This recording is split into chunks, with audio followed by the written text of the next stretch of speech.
viewers, welcome to ஆறுதலின் நேரம். போதகர் வின்சென்ட் சாமுவேல் அவர்களின் பாடல் ஊழியத்தின் வாயிலாகவும் சபை ஊழியத்தின் மூலமாகவும் ஆசீர்வாதம் பெற்றோர் ஆயிரம். செய்திக்கு முன்பாக இதோ ஒரு பாடலை கேட்போமா? தண்ணீரை ரசமாக்கினீ, கண்களில் பார்வை தந்தீ, போல யாருண்டு நிகரில்லையே. இருளில் வெளிச்சமானி, சாம்பலை விட்டெழுந்தோ, போல யாருண்டு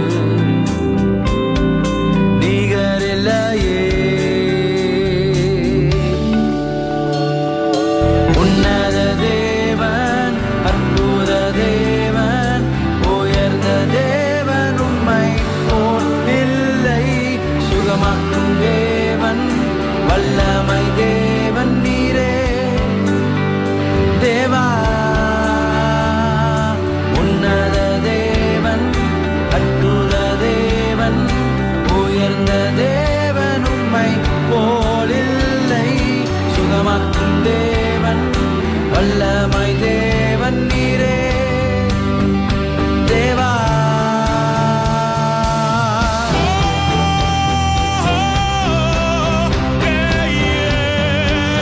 உம்மை போல யாருண்டு? நீரே உயர்ந்தவர், சிறந்தவர். தேவன் நம் பட்சம் நின்றால் எதிர்ப்பவன் யாரும் உண்டோ? தேவன் நம் சார்பில் நின்றால் ஜெயிப்பவன் யாரும் உண்டோ? தேவன் நம் பட்சம் நின்றால் எதிர்ப்பவன் யாரும் உண்டோ? தேவன் நம் சார்பில் நின்றால் ஜெயிப்பவன் யாரும் உண்டோ? தொலைக்காட்சி நேயர்கள் அத்தனை பேருக்கும் இயேசுவின் திருநாமத்தில் வணக்கத்தையும் வாழ்த்துகளையும் தெரிவித்துக் கொள்கின்றோம். To all of the television viewers, greetings and blessings in the name of the Lord Jesus Christ. இயேசு எத்தனை நல்லவர் பார்த்தீங்களா? Jesus Christ, what a good God he is. எப்பொழுதுமே அவர் நல்லவர் தான். He is the same and he is good at all times. சில வேளையில நீங்க நினைக்கிறீங்க ஆண்டவர் நம்மளை கைவிட்டாரு, மறந்துட்டாரு, நம்ம செய்த தான தர்மங்கள்லாம் மறந்துட்டாருன்னு நினைக்கிறீங்க. Sometimes you think the Lord has forgotten us, he has forgotten our good works and totally he has left us. ஏன் எனக்கு இந்த நிலை என்ற கேள்வியை அநேகர் கேட்டுக்கொண்டிருக்கீங்க. The question many of you are asking is, why should I be in such a situation? நான் இப்படிப்பட்ட வியாதியிலே குணமாக்கப்பட முடியாத நிலையில, டாக்டரால கைவிடப்பட்ட நிலையில ஏன் நான் இருக்க வேண்டும்? Why should I be in such a situation, being forsaken by doctors, left alone, miserable in such a state? இன்னும் ஆண்டவரை பின்பற்ற வேண்டுமா, சபைக்கு போக வேண்டுமா, ஜெபிக்க வேண்டுமா, வசனம் வாசிக்க வேண்டுமா என்ற கேள்வியோடு இந்த நிகழ்ச்சியை பார்த்து கொண்டிருக்கீங்க. You're watching this program with many questions such as, should I come close to the Lord, should I go to the church, read Bible more or pray harder? All these questions are prevailing in your life. குறிப்பாக சரீரத்திலே வரக்கூடிய வியாதிகள் நிமித்தமாக இப்படிப்பட்ட கேள்வியை கேட்கிறீங்க. In particular, because of the physical weakness and ailments, you are left to such a question. பிசாசு அநேக நேரத்துல நம்மளோட உள்ளத்துல சொல்லுகிற விஷயம், நீ சீக்கிரம் செத்து போயிடுவ, குணமாக்கப்பட முடியாது, பயங்கரமான வியாதி என்று சொல்லலாம். Many times Satan may speak to our mind saying that you will die soon, you will not recover, you will not be healed out of this situation. இன்றைக்கு இந்த பிரசங்கத்தின் தலைப்பு குணமாக்கும் தேவன். The topic of this day's message is going to be the Lord who heals. இதை குறித்த ஒரு வசனத்தை இப்ப வாசி கேட்கலாமா? Now shall we hear a Bible verse with respect to this? நீ திரும்பிப் போய் என் ஜனத்தின் அதிபதியாகிய எசேக்கியாவை நோக்கி, உன் தகப்பனாகிய தாவீதின் தேவனாயிருக்கிற கர்த்தர் சொல்லுகிறது என்னவென்றால், உன் விண்ணப்பத்தை கேட்டேன், உன் கண்ணீரை கண்டேன், இதோ நான் உன்னை குணமாக்குவேன். 3ஆம் நாளிலே நீ கர்த்தருடைய ஆலயத்துக்கு போவாய். 2 Kings chapter 20 verse 5. Turn again and tell Hezekiah the captain of my people, thus saith the Lord, the God of David thy father, I have heard thy prayer, I have seen thy tears, behold, I will heal thee. On the 3rd day thou shalt go up unto the house of the Lord. நான் உன்னை குணமாக்குவேன். I will heal thee. ஆண்டவர் சொன்னா ரீல்லாம் விடுவாரா? When the Lord says some things, he will not bluff. மனுஷன் reel விடுவான், அவன் வந்து பொய் சொல்லுவான். ஆனா கடவுள் பொய் சொல்லவே மாட்டாரு. Human beings will bluff and they will lie, but the Lord will never lie. ஆண்டவர் சொன்னா அதை நிறைவேற்றுவதற்கு அவர் வல்லமுள்ள தேவனாக இருக்கின்றார். Whatever the Lord says is powerful enough to keep his word and fulfill his promise. நான் உன்னை குணமாக்குவேன் என்ற சத்தம் எவ்வளவு அழகிய சத்தம் பாத்தீங்களா? I will heal thee. What a beautiful voice is that. ராஜாவுக்கு பல மருத்துவங்கள் எல்லாம் செய்யப்படுது. கடைசியில மரண தருவாயில இருக்கார். The king had many different medication, but now the king is left all alone to die. சில வேளையில மருந்தும் மாத்திரைகளும் செய்ய முடியாத காரியத்தை ஆண்டவருடைய வல்லமை செய்து முடிக்கும். Sometimes what medicine and what doctors cannot do, the power of the Lord will accomplish it. அநேக நேரத்துல நமக்கு இருக்கிற ஸ்பெஷலிஸ்ட் டாக்டர்ஸ் எல்லாம் நம்ம ரொம்ப ரொம்ப நம்புறோம். Many times we trust too much on the specialist that we have in our lives. ஆனால் கடவுளுக்கு கொடுக்கக்கூடிய சுகத்தை, ஆரோக்கியத்தை நாம் சில வேளை நம்புகிறது இல்ல. Sometimes we do not trust in the promise of God's divine health and protection. நம்ம என்ன நினைக்கிறோம், நமக்கு இருக்கிற சிம்டம்ஸ் எல்லாம் பார்த்து நம்ம கொஞ்சம் கொஞ்சமா நமக்கு இருக்கிற வியாதி நிமித்தம் நாம் சீக்கிரம் மரிச்சிடுவோம், செத்து போயிடுவோம் அப்படின்னு நினைச்சிட்டே இருக்கோம். Considering our physical symptoms, we go by our natural mind saying that we will die step by step. இந்த சம்பவத்திலும் அப்படிதான் சாக கிடந்த நிலையில ஆண்டவர் சொல்றார், நீ சாவதில்லை, நான் உன்னை குணமாக்குவேன். Even in this instance, he was about to die, but the Lord promised him, you shall not die, you shall recover and live. இந்த சத்தத்தை, காட்சியை பார்த்து கொண்டிருக்கிற அன்பான நேயர்களுக்கு நான் சொல்கிறேன், கர்த்தர் உங்களை குணமாக்குகிற தேவன். To the beloved viewers who are watching this program, those who are hearing this sound and picture, let me say, the Lord will heal you. கர்த்தர் நிச்சயம் உங்களை குணமாக்குவார். For sure, the Lord will heal you. அநேக வியாதிகளை டாக்டர்களால் கைவிடப்பட்ட நிலையிலே கர்த்தர் குணமாக்கும் பொழுது உங்களை ஏன் குணமாக்க மாட்டார்? Many different sicknesses, doctors have forsaken, hopeless. The Lord has healed, and the same thing the Lord will do in your life as நீங்க well. நினைச்சிட்டு இருக்கீங்க, அவங்களே தான் செய்வார், இவங்களுக்கு செய்வார், நமக்கு செய்ய மாட்டார், எனக்கு செய்ய மாட்டார் நினைச்சிட்டு இருக்கலாம். You may think the Lord will only do for such a person and not for me. அந்த பார்ஷியாலிட்டி ஆண்டவர்கிட்ட கிடையாது. There is no partiality with our God. நீ ஐஸ்வர்யவான், அவனுக்கு அற்புதம் செய்வார், ஏழைக்கு விட்டுருவார், அந்த கதையே கிடையாது. There is no story of the Lord will help the rich and leave the poor. அவரை நோக்கி கூப்பிடுகிற யாவருக்கும் அவர் சமீபமா இருக்கிறார். The Lord is near to them, all those who call upon his name. நீங்க கூப்பிட்டு பாருங்க, அவர் உங்க பக்கத்துல வந்து உங்களுக்கு குணமாக்குவார். And you call upon the name of the Lord and he will come near you and help you. நீங்க சேனலை மாத்தாம அப்படியே பாருங்களேன், உங்களுக்காக நாங்க ஜெபம் பண்ண போறோம். Don't change the channel. Keep watching it. We would like to pray for you in the end. இந்த ஊழியத்தின் மூலமாக கர்த்தர் உங்களை கண்டிப்பா இந்த நிகழ்ச்சியில் சுகமாக்குவார். Through this ministry, through this program, the Lord will touch and he will heal you for sure. நான் நிச்சயமாக நம்புகிறேன். I believe it totally. கொஞ்சம் கவனமாக சத்தியத்தை கேளுங்க. Just pay attention to the truth. உங்கள் சரீர சுகத்துக்கு முன்பதாக உங்களுடைய ஆத்துமாவை அவர் குணமாக்க விரும்புகின்றார். Before the Lord wants to heal your body, he wants to heal your soul. இதை குறித்த ஒரு வசனத்தை வாசிக்க கேட்போமே. Now we will hear a Bible verse about this. அவர் என் ஆத்துமாவை தேற்றி தம்முடைய நாமத்தின் நிமித்தம் என்னை நீதியின் பாதைகளில் நடத்துகிறார். Psalm 23 verse 3, he restoreth my soul, he leadeth me in the paths of righteousness for his name's sake. கர்த்தாவே, என்மேல் இரக்கமாயிரும், உமக்கு விரோதமாய் பாவம் செய்தேன், என் ஆத்துமாவை குணமாக்கும் என்று நான் சொன்னேன். Psalm 41 verse 4, I said, Lord, be merciful unto me, heal my soul, for I have sinned against thee. தாவீது சொல்றான், கர்த்தாவே ஆத்துமாவை குணமாக்கும் என்று கதறுகிறார். And David cries to the Lord, heal my soul. ஆவி, ஆத்துமா, சரீரம், Spirit, soul and body. உள்ளான மனுஷனுக்குள்ளே ஆத்துமா இருக்கிறதை நாம் எல்லாரும் அறிவோம்.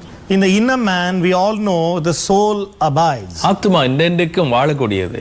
Soul liveth forever. மனிதன் மரித்த பின்பு அவனுடைய ஆவி தந்த தேவனிடத்தில் செல்லும், ஆத்துமாவோ என்றென்றைக்கும் இளைப்பாறும்.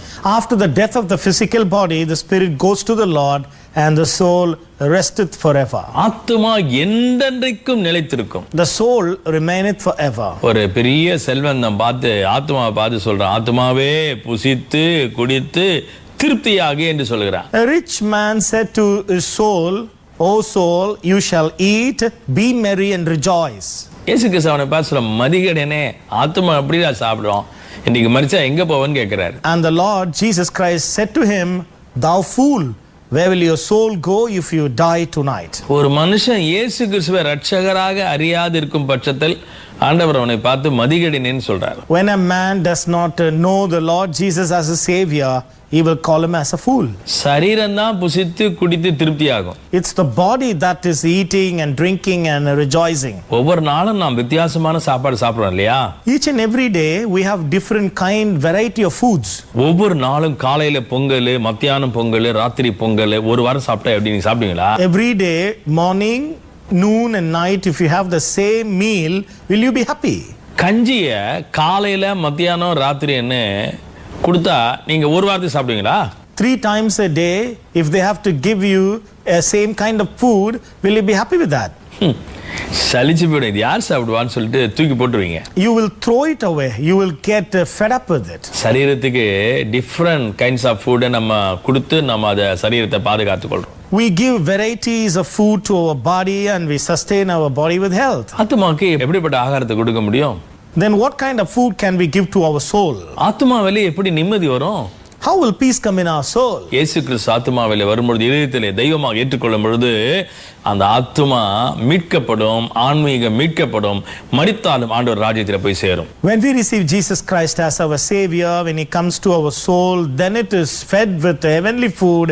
It will be secured for eternal life. அதுக்கு தான் தாவீது சொல்ற ஆத்துமாவை குணமாக்கும் என்று கதறுகிறான். Which is why David cries to the Lord, Lord, heal my soul. அன்பான நேயர்களே, இந்த உலகத்தில் உங்களுக்கு ஆசி பணம் எல்லாம் இருந்தும் உங்க ஆத்துமா குணமாக்கப்படாமல் ரட்சிக்கப்படாமல் இன்றைக்கே ரட்சையினால் இயேசுவை தெய்வமாக ஏற்றுக்கொள்ளுங்கள். Beloved viewers, you may have everything in this world, but if your soul is not saved, then there is no avail.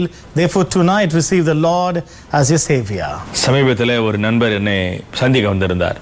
Recently a friend of mine came to visit me. அவர் ஒரு பைலட்.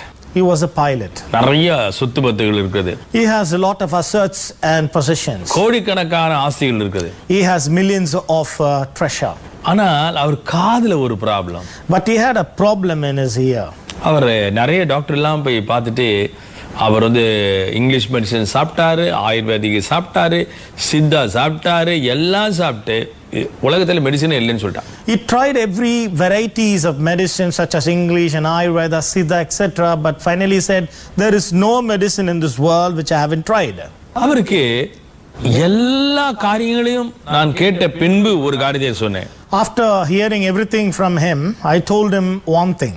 ஐயா, எல்லா மெடிசனும் try பண்ணிட்டீங்க, இப்போ தேவையானது உங்க சரீர சுகத்துக்கு முதலாவது கொடுக்க வேண்டிய மெடிசனை இப்ப நான் சொல்றேன் அப்படின்னு சொன்னேன். I told him, you have tried every medicine, now I'm going to give you a prescription for your healing and this is what you have to try. அவர் ஷாக் ஆயிட்டாரு.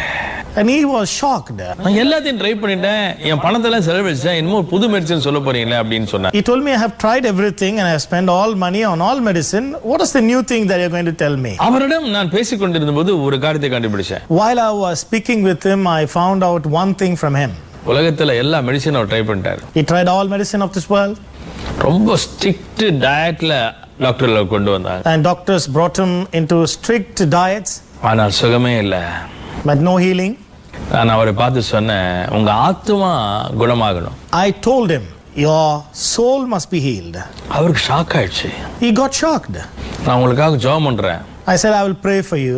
உங்க காதுல கேட்கிற சத்தம் இயேசு கிறிஸ்துவின் சத்தமா இருக்கணும், ஆராதனையின் சத்தமா இருக்கணும்னு சொல்லிட்டு பல பாடல்களை அவர் கொடுத்து அனுப்பிச்சேன். And I gave him many songs and told him the voice that you must hear should be the voice of Jesus and the voice of worship. ஆனா சரீர சுகத்துக்கு முன்பதாக ஆன்மீக சுகம் நாம் எல்லாருக்கும் அவசியம். Before physical healing, what we need is the healing of our soul. நம்முடைய ஆத்துமா குணமாக்கப்பட வேண்டும். First, our soul has to be healed. உங்களுக்கு நிம்மதி இல்லை, சமாதானம் இல்லை, சந்தோஷம் இல்லை, எல்லா கடவுளையும் ட்ரை பண்ணி காரணம் என்ன தெரியுமா? உங்க ஆத்துமாவை குணமாக்க இந்த உலகத்துல யாருக்கும் சக்தி கிடையாது. You have no peace, you have no rest, you have no joy, you have tried every means, but still you are hopeless because there is no healing in your soul. அவருக்கு நான் இயேசு நாமத்தினாலே ஜெபம் பண்ணி ஆத்தும ரட்சிப்புக்காக நான் அவருக்கு ஆலோசனை சொல்லி அனுப்புறேன். In the name of Jesus, I prayed for him and I suggested him and counseled him about the healing of his soul of Lord Jesus Christ. அதற்கு பிறகு அவரை பார்க்கவில்லை, ஆனால் நான் நம்புகிறேன், விசுவாசிக்கிறேன், ஆண்டவர் அவரை சுகமாக்கி இருக்கக்கூடும். After that, I did not meet him, but I surely believe the Lord would have healed him. எதுக்காக சொல்லுனா ஆத்மா ரட்சிப்பு உண்டாகாமல் சரீர ரட்சிப்பு இல்ல, சரீர குணமாக்குதல் இல்லை. Why I say this is, without our soul being healed, there is no healing of the body. நம்முடைய சரீரத்தை விட ஆத்மா விலையேற பெற்றது. Our soul is more precious than our body. மனிதன் உலகம் முழுவதும் ஆதாயப்படுத்திக் கொண்டாலும் தன் ஆத்மாவை நஷ்டப்படுத்தினால் அவனுக்கு லாபம் என்ன? Man can gain the whole world, but if he loseth his soul, there is no gain for him. நீ வாலிப பிராயத்தில் இருக்கிறதுனால எல்லாம் இப்போது அனுபவிச்சுட்டு கடைசியில பார்த்துக்கலாம் இந்த ரட்சிப்பு என்ன சொல்றாங்களே அப்படின்னு நினைக்கலாம். You may say or think, I'm youth, let me enjoy all the pleasures of this world, and finally when I'm old, I will consider the salvation, other things what people say. நான் கூட அப்படிதான் நினைச்சேன். கடைசி காலத்துல இந்த ஆத்ம ரட்சிப்பு எல்லாம் பார்த்துக்கலாம், நம்ம ஜாலியா இருந்துட்டு போலாம் அப்படின்னு நினைச்ச காலங்கள் உண்டு. Once even I thought like that, and times were there when I thought like this. ஆனா சில வேளையில மாதிரி நினைக்கிறதுக்கே உங்களுக்கு நேரம் இல்லாம போயிடும். Sometimes you may not have an opportunity to think of salvation. நான் உங்களை பயமுறுத்தல, வாலிப பிள்ளைகளே, வாலிப கன்னிமார்களே, திருமணமாகாத வாலிப பிள்ளைகளே, இந்த நிகழ்ச்சியை பார்த்துக்கொண்டு உங்களை எல்லாருக்கும் ஆலோசனை சொல்றேன். இன்றைக்கே நீங்கள் மனம் திரும்புங்க. உங்க ஆத்மா ரட்சிக்கப்பட்ட சரீரத்தில் குணமாக்குதல் நிச்சயம் உண்டாகும். I give this counsel to young boys and girls, those who are watching. If you consider the message of the Lord, then the soul will be healed and the body will be following after it. நம்முடைய தேவன் குணமாக்கும் தேவன். Our God is a God who will heal us. இரண்டாவது முக்கியமான சப்ஜெக்ட்டுக்கு வரப்போறேன். நம்முடைய வியாதி எல்லாவற்றிலிருந்தும் ஆண்டவர் குணமாக்குகிறவர். And number 2, I want to come into the important subject.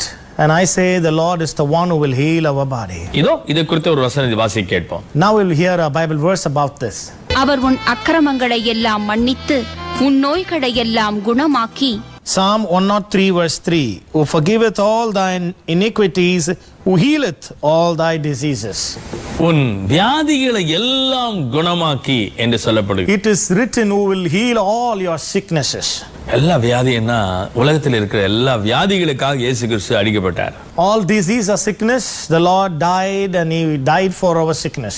இந்த உலகத்திலே சுகமாக்கப்பட முடியாத வியாதி என்பது உலகத்தில் இல்லவே இல்லை. In this world there is no sickness which cannot be healed. இயேசு கிறிஸ்துவின் இரத்தத்தினாலே, அவருடைய வார்த்தையினாலே, அவருடைய தழும்புகளினாலே நாம் சுகமாகிறோம். Through the blood of Jesus, through the word of Jesus, by the stripes of Jesus, we are healed. பேதுரு சொல்றான், அவர் தழும்புகளால் குணமானீர்கள். Peter has written, you are healed by his stripes.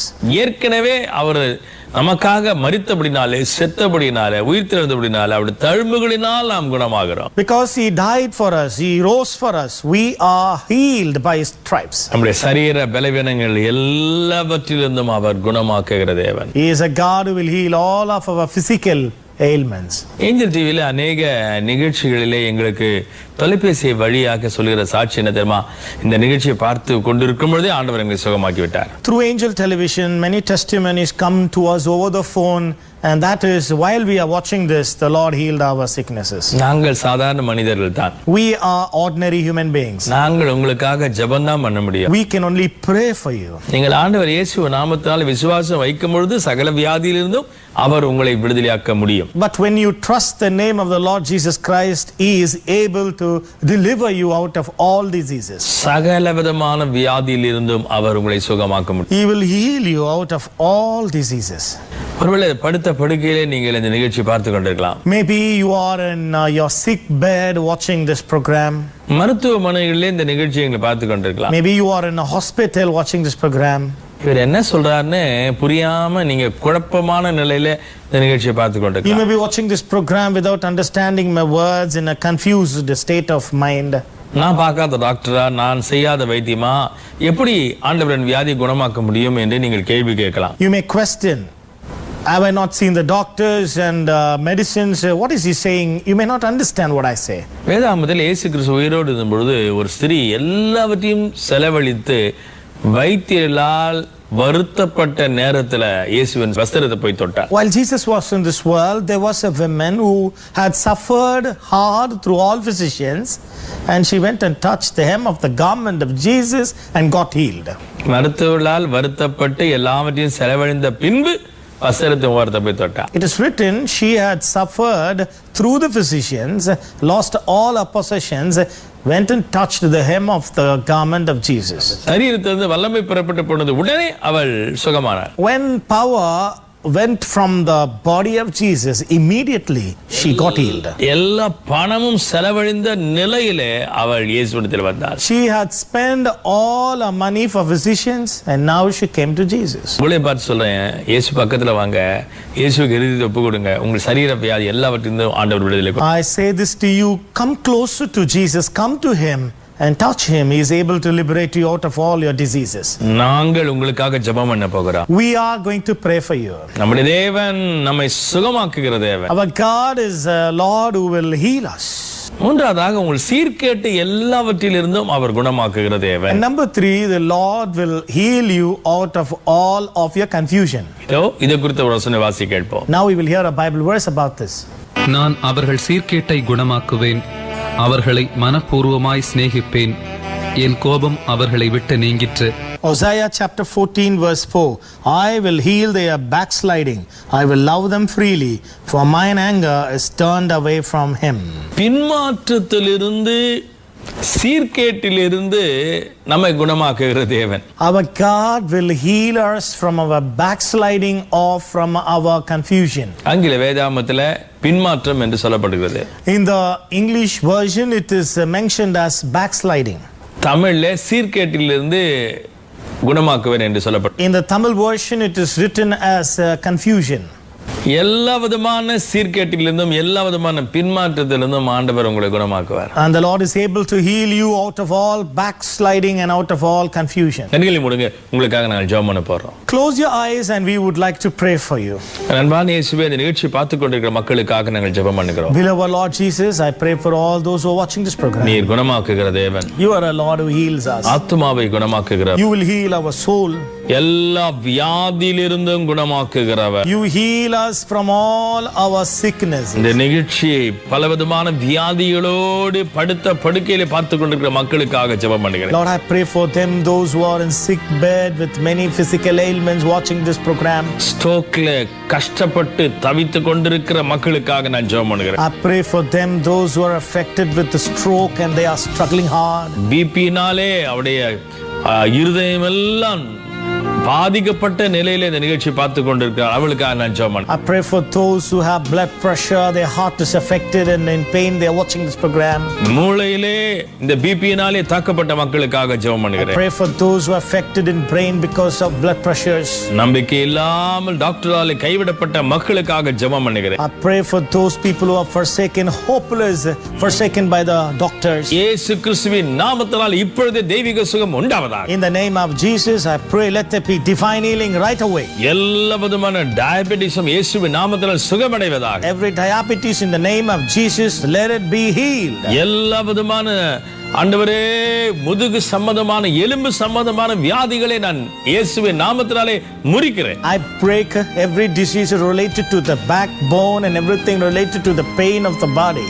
கர்த்தாவே, இயேசுவின் நாமத்தினால் எல்லா தைராய்டு வியாதிகளுக்காக விரோதமாக ஜெபம் பண்ணுகிறேன். Lord, in the name of Jesus, I pray, come against every diseases related to thyroid. இயேசுவின் நாமத்தினால வயிற்றிலே இருக்கக்கூடிய கட்டிகள் எல்லாவற்றையும் இயேசுவின் நாமத்தினால் இப்பொழுது மறைவதாக என்று சொல்லி ஜெபம் பண்ணுகிறேன். In the name of Jesus, I pray for tumor in the womb and I curse it and I break it right away. எல்லா கேன்சருக்காக நான் ஜெபம் பண்ணுகிறேன். Lord, I pray for all types of cancers. இயேசு கிறிஸ்துவின் நாமத்தினால் இப்பொழுது சுகம் உண்டாவதாக. In the name of Jesus, let there be healing right now. இயேசுவின் நாமத்தினாலே இப்பொழுது அற்புதம் நடந்து கொண்டிருப்பதற்காக ஸ்தோத்திரம். In the name of Jesus, I thank you for healing is taking place right away. இந்த நிகழ்ச்சியை பார்த்து கொண்டிருக்கும் பொழுது இந்த மக்களை நீ தொடுவதற்காக நன்றி சுவாமி. Thank you, Lord, for touching your people as they are watching this program. தேவ தூதன்மார்கள் இவருடைய வீடுகளிலே அசைவாடி கொண்டிருப்பதற்காக ஸ்தோத்திரம். Thank you, Lord, for the movement of angelic beings in their home. இந்த வல்லமை தொலைக்காட்சியின் வழியாக செல்வதற்காக நன்றி. Thank you, Lord, for your power is penetrating through this program. இயேசுவின் நாமத்தினாலே சுகம் உண்டாவதாக. In the name of Jesus, let there be healing.